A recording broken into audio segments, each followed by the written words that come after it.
आप किसी भी एग्ज़ाम की तैयारी कर रहे हैं जिसमें कि मेंस आंसर राइटिंग लिखना होता है, इसमें लिखित उत्तर लिखना होता है, इसमें निबंध लिखना होता है, तो उन सब के लिए एडिटोरियल बहुत ही महत्वपूर्ण हो जाता है। अगर आप हिंदी मीडियम के परीक्षार्थी हैं, तो आपके लिए तो हिंदी मीडियम के शब्द जो है ना क्वालिटी वाला होना चाहिए, तभी आपको नंबर बढ़िया मिलेंगे।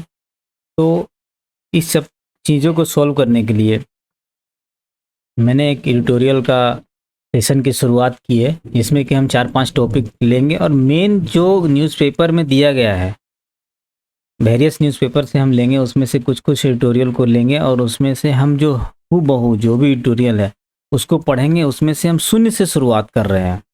उसमें से हम सीखेंगे कि किस तरह से एडिटोरियल को पढ़कर उसका उपयोग निबंध में कब करेंगे और उसका आंसर राइटिंग में कहाँ करेंगे। उसको इंट्रोडक्शन में करेंगे या तो फिर उसका कंक्लूजन में करेंगे, उसको मेन बॉडी में कर सकते हैं। डाटा कौन सा यूज़ करना है, तो इन सब से लिए एग्ज़ाम को क्रैक करने के लिए बहुत ही इम्पोर्टेंट हो जाता है कि हम एडिटोरियल को यूज़ करें। तो अभी हम लोग शून्य से शुरुआत जो है सीरीज रखे हैं, तो कि जो भी नए परीक्षार्थी हैं, जो नए तैयारी कर रहे हैं या तो फिर जो पहले से तैयारी कर चुके हैं, दोनों के लिए ये इम्पोर्टेंट है। तो इसमें हम इसका बहुत ही उपयोगी सेशन बनाने वाले हैं। तो आइए चलते हैं, हम एडिटोरियल की शुरुआत करते हैं। ये सिर्फ एडिटोरियल नहीं रहेगा दोस्तों, ये कुछ प्रमुख न्यूज़ का भी हम लोग यहाँ पर एनालिसिस करेंगे। तो आइए पहला टॉपिक पर हम लोग शुरुआत करते हैं, मजबूत होती जाति की जकड़न। यहाँ से देखते हैं कि विगत दिनों बिहार में जाति आधारित जनगणना की रिपोर्ट जारी हुई है। रिपोर्ट में प्रमुखता से सामने आया है कि प्रदेश के 63% पिछड़ा वर्ग और 19% अनुसूचित जाति की संख्या। देखिए जो डाटा है उसको आप नोट कर सकते हैं। जनसंख्या के अनुसार प्रमुख जातियों की संख्या इस प्रकार दी गई। यादव जैसे 1.6 करोड़, दुसाद 69.43 लाख, रविदास 68.69 लाख, कुशवाहा 55.06 लाख, मुसहर 40.35 लाख, ब्राह्मण 47.81 लाख, राजपूत 45.1 लाख, कुर्मी 37.62 लाख, बनिया 30.26 लाख। इस तरह से पिछड़े वर्ग की जो संख्या है 27.1% के साथ में 3.54 करोड़ है। तो ओबीसी जो है अत्यंत पिछड़ा वर्ग है, यानी ईबीसी, बिहार में एक ईबीसी चलता है। ईबीसी जो है 36.1% के साथ में 4.7 करोड़ है। यानी देखिए पिछड़ा वर्ग यानी पिछड़ा वर्ग जो है 27% है और अत्यंत पिछड़ा वर्ग 36.17। साथ ही राज्य की कुल जनसंख्या 82% हिंदू है, 18% मुसलमान बताया गया। इसके अलावा हिंदू सवर्ण की जनसंख्या में कमी होने और प्रति 1000 पुरुषों पर महिलाओं की संख्या 953 बताई गई है। ये भी इम्पोर्टेंट पॉइंट है, इसको आप नोट कर सकते हैं, क्योंकि हो सकता है पूछ ले कि जाति आधारित जनगणना में पुरुष के और महिलाओं के अनुपात क्या है। तो लगभग 9 दशक के बाद में बिहार में जातिगत जनगणना के कई निहितार्थ हैं भी। यह गणना किसी जाति की दशा इसके जीवन में परिवर्तन कर पाएगी, यह कहना भी मुश्किल है। धातव्य है कि स्वतंत्रता के बाद से बिहार जाति आधारित राजनीति के कारण भिन्न भिन्न रूपों में पिछड़ रहा है। देखिए कुछ कुछ जो इम्पोर्टेंट है उसको मैं हाईलाइट लाइन यहाँ पर कर दूंगा, हाईलाइट ही कर देते हैं, हाईलाइट कर दूंगा दोस्तों, ठीक है। वहाँ भिन्न भिन्न प्रकार के अपराध के आंकड़े, महिलाओं की स्थिति, शिक्षा और स्वास्थ्य व्यवस्थाएं आज भी चिंताजनक हैं। स्वतंत्रता के पहले भी भारत में जातीय संप्रदाय की दीवारें खड़ी हुई थी और इसके मूल में ब्रिटिश की मानसिकता थी। किंतु आज स्वतंत्रता प्राप्ति के बाद भी जहाँ जाति संप्रदाय के आधार पर विभाजन के माध्यम से इस राजनीतिक स्वार्थों की पूर्ति का सिलसिला जारी है। ये अगर निबंध में आ जाता है तो ये बहुत ही अच्छा लाइन है, राजनीतिक स्वार्थों की पूर्ति का सिलसिला जारी है। सर्वविदित है कि स्वतंत्रता के बाद राजनीति के पदासीन लोग जाति, संप्रदाय और परिवारों की परिधि में संकुचित होते हुए चले गए। उनमें समाज और राष्ट्र के उद्धार की भावना उपेक्षित रही। प्रादेशिकता, जाति एवं भाषाई विविधता की राजनीति विभिन्न नेताओं और राजनीतिक दलों के केंद्र में रही है। भारत भाव उनके चिंतन में नहीं आ सका है। एक नया लाइन है यहाँ पर, एक बहुत जरूरी। बिहार में जाति आधारित गणना न केवल बिहार अपितु समूचे देश में जाति के नाम पर विभाजन की मानसिकता को ही बढ़ावा देगी। जाति विशेष की संख्या के अनुसार व्यवस्थाओं में हिस्सेदारी की बात होने लगी। अब जो जाति की जनसंख्या हुई, अब बोला कि भाई व्यवस्थाओं में हिस्सेदारी की बात होनी चाहिए। जितने हमारी जनसंख्या है उतना हमें एमएलए चाहिए, उतने मंत्री चाहिए। अगड़े पिछड़े के विभाजन के साथ ही जन सामान्य में मतभेद पैदा करने के प्रयास हो रहे हैं। भारत भावना प्रधान। भारतवर्ष विश्व का सबसे बड़ा लोकतंत्र है, जिसमें हम आज भारत के लोग की भावना प्रधान है। आज सभी व्यवस्थाओं में आपसी तालमेल और सहभागिता से देश मजबूत होकर आगे बढ़ रहा है। जातिगत गणना के मूल में कोरी सियासत है। ये देखिए, जातिगत जनगणना मूल में क्या है? कोरी सियासत है। यदि इन आंकड़ों के माध्यम से योजनाएं बनाकर जीवन स्तर को बेहतर करने की बात है तो वह भी केवल छलावा ही है। क्या अगड़ी कहने वाली जातियों में लाखों लोग गरीबी के शिकार नहीं है? क्या जन कल्याण के लिए गरीबी सबसे बड़ा आधार नहीं होना चाहिए? जातीय गणनाएं विकसित भारत की राह में एक बड़ा अड़चन बन सकती है। विगत कुछ वर्षों में जनसंख्या में आपसी सहयोग एवं सामाजिक समरसता की भावना बढ़ी है। सबका साथ सबका विकास और अंत्योदय की भावना से किसान, मजदूर एवं गरीबों के कल्याण होती योजनाएं आकार ले रही है। ऐसे में जातीय गणना बहुसंख्यकवाद को बढ़ावा देगी, जिससे कि सामाजिक सौहार्द बिगड़ने और वर्ग संघर्ष बढ़ने की आशंकाएं तीव्र होगी। भारतीय ज्ञान परंपरा में वेदों से लेकर गुरु नानक देव, संत कबीरदास, रविदास और सुब्रमण्यन भारती आदि ने जातियों के जकड़न के दुष्प्रभाव पर समाज को सचेत किया था। संत रविदास ने लिखा था कि जाति व्यवस्था समाप्त हुए बिना मनुष्य का जुड़ाना कठिन है। तो ऐसे में विकसित भारत के लिए जन जन का जुड़ना आवश्यक है। क्या जाति की संकीर्णताओं में उलझकर विकसित भारत का संकल्प पूरा हो पाएगा? गांधी जी ने जात पात को लेकर कहा था। अब जो स्टेटमेंट है वो बहुत ही इंपॉर्टेंट हो जाता है। मैं जात पात को नहीं मानता, यह समाज का फालतू अंग है और तरक्की के रास्ते में रुकावट जैसा है। इसी तरह आदमी के बीच ऊंच नीच का भेद भी मैं नहीं मानता। हम सब पूरी तरह बराबर हैं। यह विडंबना ही है कि गांधी के सिद्धांत पर चलने का दावा करने वाली कांग्रेस ने हाल ही में कार्य समिति की बैठक के दौरान जातिवार गणना कराने के साथ साथ ओबीसी, एससी, एसटी को आबादी के हिसाब से इस भागीदारी के एजेंडे पर मोहर लगाई है। आज भ्रष्टाचार, आतंकवाद, विस्तारवाद, सबको शिक्षा, सबको स्वास्थ्य, सबको पोषण, सबको सुरक्षा आदि सैकड़ों गंभीर मुद्दे हैं। इस पर कोई चर्चा नहीं की जा रही है, ठीक है, जिन पर गंभीरता से काम करते हुए सर्वोदय का संकल्प पूरा हो सकता है। जाति, संप्रदाय और क्षेत्रीयता के जाल में उलझकर इस देश ने बहुत ही कष्ट सहे हैं। अब इससे बाहर निकलने की आवश्यकता है। ध्यान रहे, जातिगत गणना से कुछ समय के लिए राजनीतिक स्वार्थों की पूर्ति हो सकती है, लेकिन विकसित भारत और भारत के भविष्य के भारत की राह में एक बड़ी बाधा सिद्ध होगा, क्योंकि विकसित भारत का रास्ता तो जाति, वर्ग, संप्रदाय, समाज की सोच से ही बन सकता है। यहाँ पर जो कंक्लूजन दिया है ये बहुत इंपॉर्टेंट है, इसको जरूर ही नोट कर लीजिए। दूसरा संपादकीय यहाँ लिया गया है, लोक लुभावन घोषणाओं की होड़। ये संजय गुप्त का एडिटोरियल है। 5 राज्यों के चुनाव की घोषणा होने के साथ ही लोक लुभावन घोषणाओं का सिलसिला कायम हो गया है। तेलंगाना में सत्तारूढ़ भारत राष्ट्र समिति की ओर से जारी घोषणा पत्र में गरीबों की 2 कमरों का घर, 100 रुपये में रसोई गैस सिलेंडर देने और किसान को दी जाने वाली सालाना 10,000 रुपये की राशि को 16,000 करने का वादा किया गया है। इसी के साथ साथ पुरानी पेंशन योजना पर विचार करने का आश्वासन दिया गया है। इसके जवाब में कांग्रेस ने भी ऐसे संकेत दिए हैं कि अपने घोषणा पत्र में विवाह के समय लड़कियों को 1 लाख से लेकर 2.5 लाख, 10 ग्राम सोना, छात्रों को मुफ्त इंटरनेट। मध्य प्रदेश में भी कुछ घोषणा हुआ जिसमें कि किसानों की कर्ज माफ़ी हो गया, बिजली माफ़ हो गया, आधे 200 यूनिट तक आधे मूल्य तक बिजली देने का वादा। कांग्रेस ने भी बोला है कि किसानों का पूरा बिजली बिल ही माफ़ कर देगा। पुरानी पेंशन योजना लागू करेंगे। वो IPL की टीम बनाने की भी कोशिश करेंगी। साफ है कि राजनीतिक दल जो है लोक लुभावन घोषणाओं के मामले में किसी सीमा तक जाने का तैयार है। जब एक दल, ये इम्पोर्टेंट पॉइंट है, देखिए, जब कोई एक दल लोक लुभावन घोषणाएं करता है तो दूसरा भी वैसा ही करने को विवश हो जाता है। इसी कारण से ऐसी घोषणाओं की होड़ बढ़ती जाती है।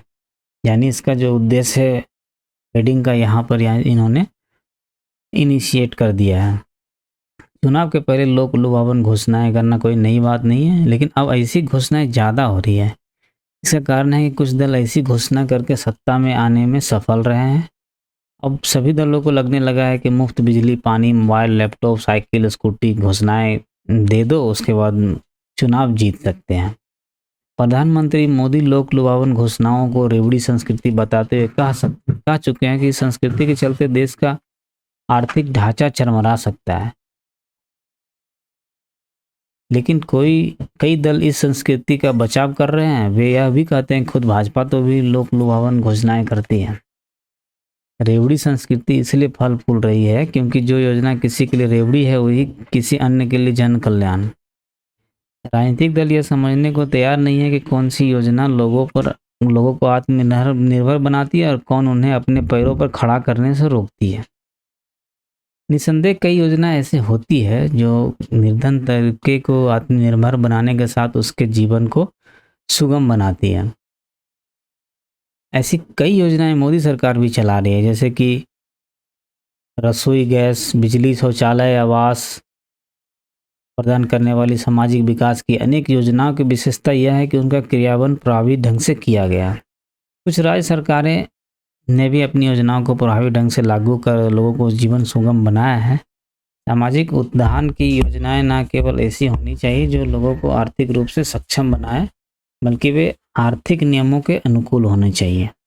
अब ये पॉइंट देखिए, नोट करने की चीज़ है। सामाजिक उत्थान की योजनाएं न केवल ऐसी होनी चाहिए जो लोगों को आर्थिक नियमों के अनुकूल भी होनी चाहिए, सक्षम बनाए, बल्कि वे आर्थिक नियमों के अनुकूल। जब आर्थिक नियमों के अनदेखी कर लोक लुभावन घोषणाएं करने वाले दल सत्ता में आ जाते हैं तो उन्हें लागू कर पाने में सक्षम भी तो नहीं हो पाते। अब नतीजा यह होता है कि आधे अधूरे ढंग से लागू करते हैं। कोई भी सरकार अपनी लोक लुभावन घोषणाएं तभी पूरी कर सकता है जब वो आर्थिक रूप से सक्षम हो। मोदी सरकार जन कल्याण की अनेक योजनाएं संचालित कर पा रही है तो इसलिए कि देश की अर्थव्यवस्था तेजी से बढ़ रही है। विश्व में शायद ही कोई ऐसा देश हो जहां कमजोर तबके के उत्थान के लिए शिक्षा, स्वास्थ्य से जुड़ी सामाजिक योजनाएं नहीं चलती हो। लेकिन जो देश आर्थिक नियमों की अनदेखी करके ऐसी योजनाएं चलाते हुए इस आर्थिक संकट से घिर जाते हैं। ऐसे अनेक देशों के उदाहरण हैं, जिसमें कई यूरोपीय देश भी हैं और हमारे सामने इसमें कुछ यूरोपीय देश भी है और पाकिस्तान जैसे देश भी। अपने देश में आर्थिक नियमों की अनदेखी कर लोक लुभावन घोषणाएं जो है करने वाले दलों की संख्या बढ़ रही है। इसमें से उन राज्य के भी दल हैं जिनकी आर्थिक स्थिति कमजोर है। चुनाव वाले राज्यों में जैसे मध्य प्रदेश, राजस्थान और छत्तीसगढ़ के बारे में रिजर्व बैंक साफ तौर पर कह चुका है कि इन राज्यों पर बढ़ता कर्ज लंबे समय तक बरकरार नहीं रखा जा सकता। रिजर्व बैंक का यह भी कहना है कि कोरोना काल में लिए गए कर्ज के कारण इन राज्यों की भावी सरकारों को अगले 5 वर्ष के दौरान कर्ज के लिए बड़े हिस्से की अदायगी करनी होगी। समस्या यह है कि राजनीतिक दल इस पर विचार करने को तैयार ही नहीं है। यदि राजस्व संग्रह का एक बड़ा हिस्सा लोक लुभावन वादों को पूरा करने में खप जाता है तो फिर विकास का काम कैसे होंगे?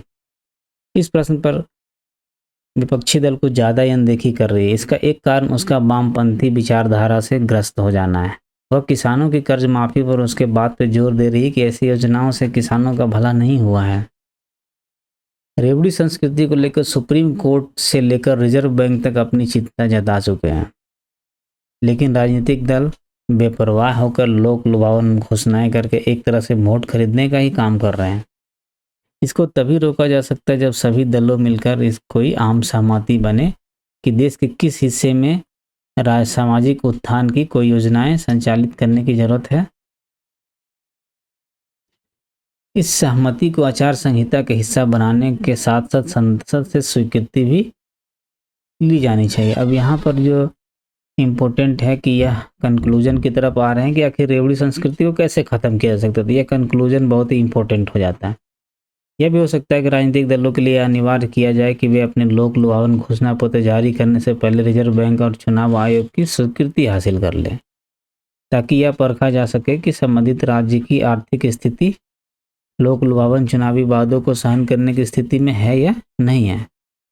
समय आ गया है कि चुनाव आयोग या सीएजी जैसी अन्य संस्था को ऐसे अधिकार मिले कि वह राजनीतिक दलों को अनाप शनाप लोक लुभावन घोषणाएं करने से बचे। इस तरह से इसको हम कंक्लूजन के तौर पर ले। अगर कोई क्वेश्चन आ जाता है कि यह हमारे यहाँ जो लोक लुभावन घोषणाओं की होड़ है उसकी आलोचना करें या फिर समीक्षा करें, तो इसमें हम यहाँ पर जो हमने यहाँ पर लिखा कि राजनीतिक दल लोक लुभावन घोषणाओं के मामले में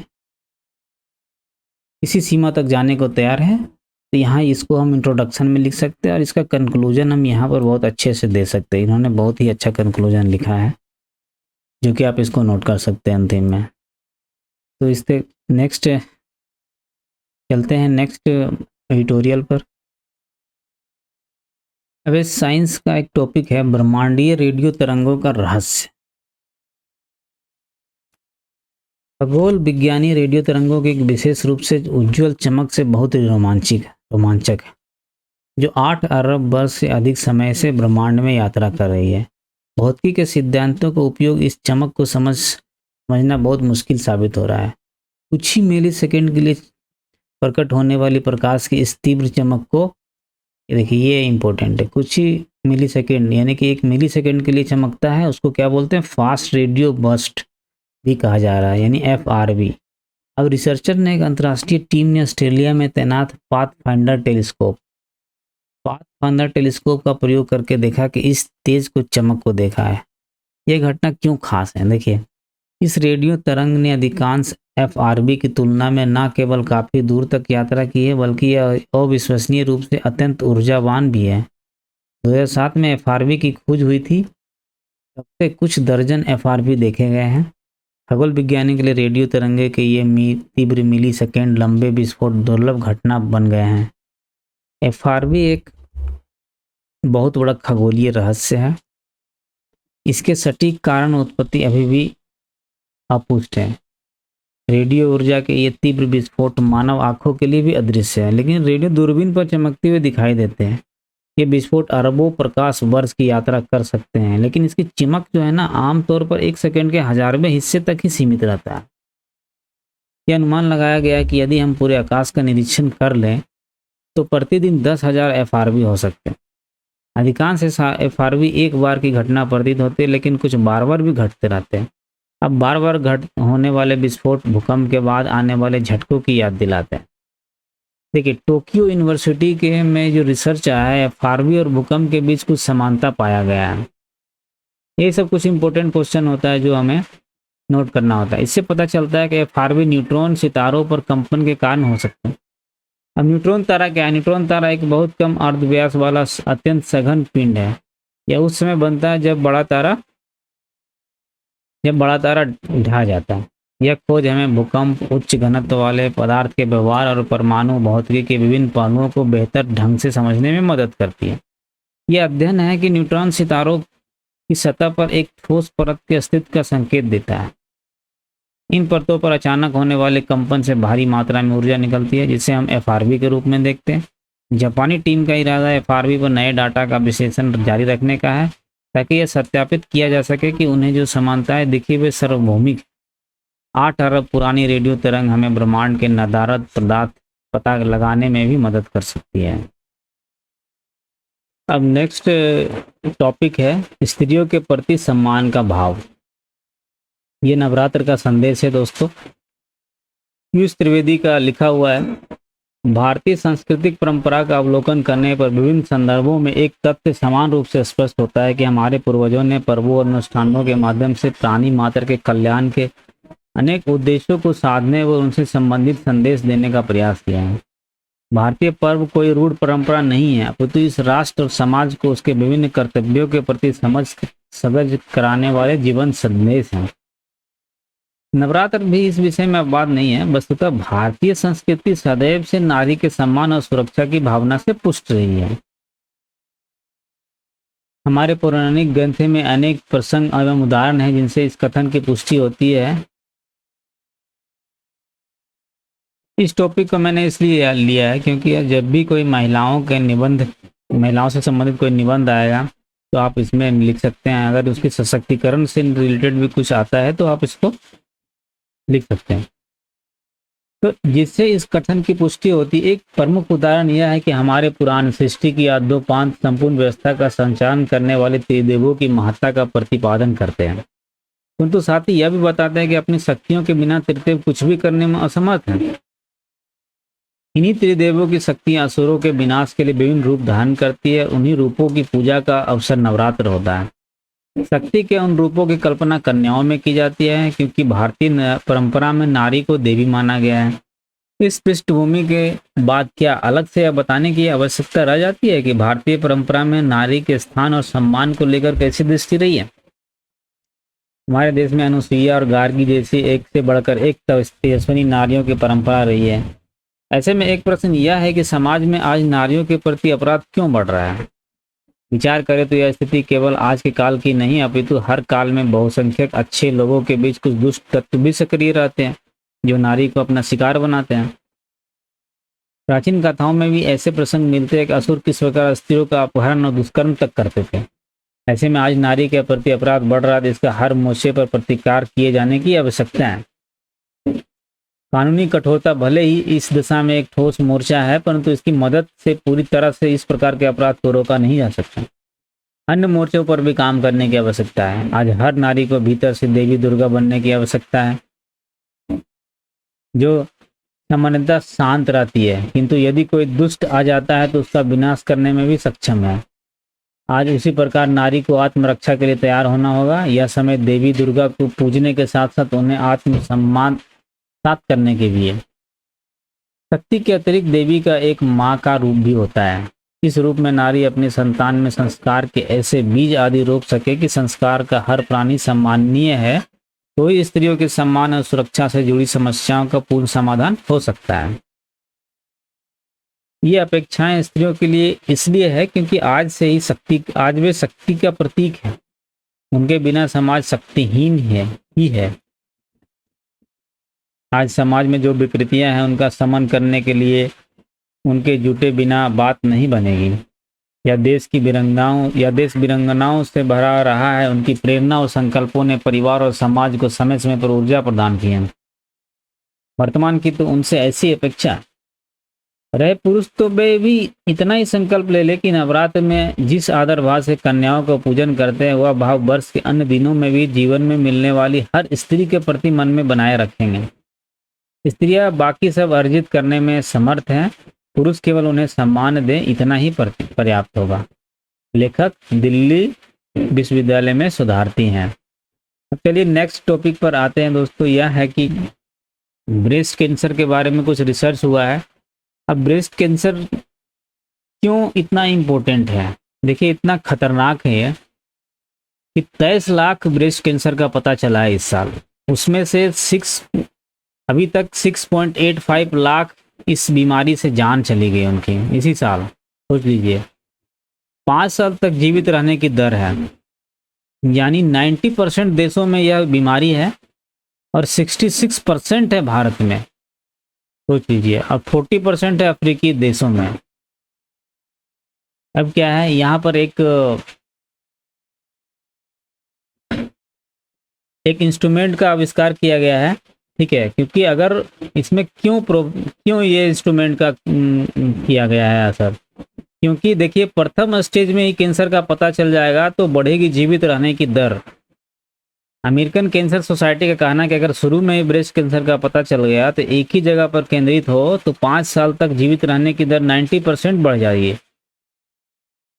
डॉक्टर कहती है कि जिन महिलाओं में देर से इस बीमारी का पता चलता है उनके जीवित रहने की रेट सिर्फ 22% है। सोच लीजिए कितना खतरनाक है। यानी 100 में से कितने जिंदा रहेंगे, ओनली 22% पता चलता है, 22% ही जिंदा रह पाती है। 5-6 साल साथ में उनका डेथ हो जाता है। ऐसे में इस उपकरण की मदद से जीवित रहने की दर बढ़ाने में मदद मिल सकती है। अब देखिए क्या है, यह इस तरह से एक इंस्ट्रूमेंट रहेगा जिसको पहना जा सकेगा। अब उसमें क्या है कि पहना जा सकेगा, उसमें से एक कैमरा ट्रैकर लगाया जा रहेगा। यहाँ पर ट्रिमर है तो यहाँ पर एरे पैच तार वगैरह ये सब रहेगा।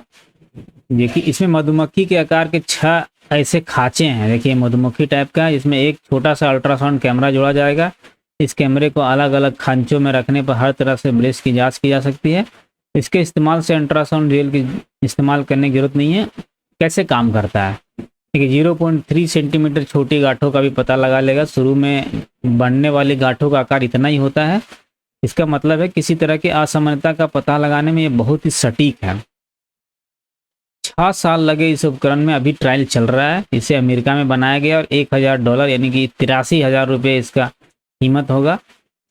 अगर वो ज़्यादा प्रोडक्शन होने से इसका कीमत कमेगा। अब 2 मेमोग्राफ के बीच मॉनिटरिंग भी कर सकते हैं। कैंसर के मामले में सबसे ज़्यादा मरीज ब्रेस्ट कैंसर के होते हैं। मेमोग्राफ ब्रेस्ट कैंसर का पता लगाने के लिए सबसे आम तरीका है। ब्रेस्ट का एक्सरे करके इसके गांठों को पता लगाया जा सकता है। तो हमारा लास्ट एडिटोरियल है, बेवजह ना चढ़ाए प्लेटलेट्स और फ्लूइड्स। एक्चुअली WHO ने एक गाइडलाइन जारी किया है, उसमें बताया गया है कि अगर आप बेवजह चढ़ाते हैं प्लेटलेट्स और फ्लूइड्स तो किडनी और हार्ट अटैक को खतरा होगा। एक्चुअली डेंगू का प्रकोप चल रहा है तो हर घर में कोई ना कोई डेंगू अभी मिल रहा है। तो गांव-गांव में फैले जो झोला छाप मामूली बुखार में भी प्लेटलेट्स और फ्लूइड चढ़ा देते हैं। WHO में भी इसके लेकर सतर्क हो गया है। उसने अपने गाइडलाइन में जहां जंबो पैक का उल्लेख नहीं किया है, वहीं बेवजह प्लेटलेट और फ्लूइड चढ़ाने से किडनी और हार्ट अटैक को का खतरा बताया है। WHO ने गाइडलाइन में 3 तरह के सुझाव दिया है। सबसे पहले ऐसे रोगी जिन्हें डेंगू की पुष्टि हो चुकी है, उन्हें बुखार के साथ उल्टी और कमजोरी है, ऐसे रोगियों को फ्लूइड प्लेटलेट नहीं चढ़ानी जानी चाहिए। केवल दवाई से वो ठीक हो जाएंगे। उन्हें अस्पताल में भर्ती कराने की कोई ज़रूरत नहीं पड़ेगी। उन्हें घर में अधिक से अधिक तरल पदार्थ खाने में दिया जाना चाहिए। दूसरी कैटेगरी में ऐसी मरीज है जिन्हें बुखार के साथ पेट दर्द होता है, और गर्भवती भी हो सकती है, शुगर और किडनी के रोगी भी हो सकते हैं। तो उसकी प्लेटलेट अगर 10,000 से कम है तो उन्हें चिकित्सक आवश्यकता के अनुसार फ्लूइड और प्लेटलेट दे सकते हैं।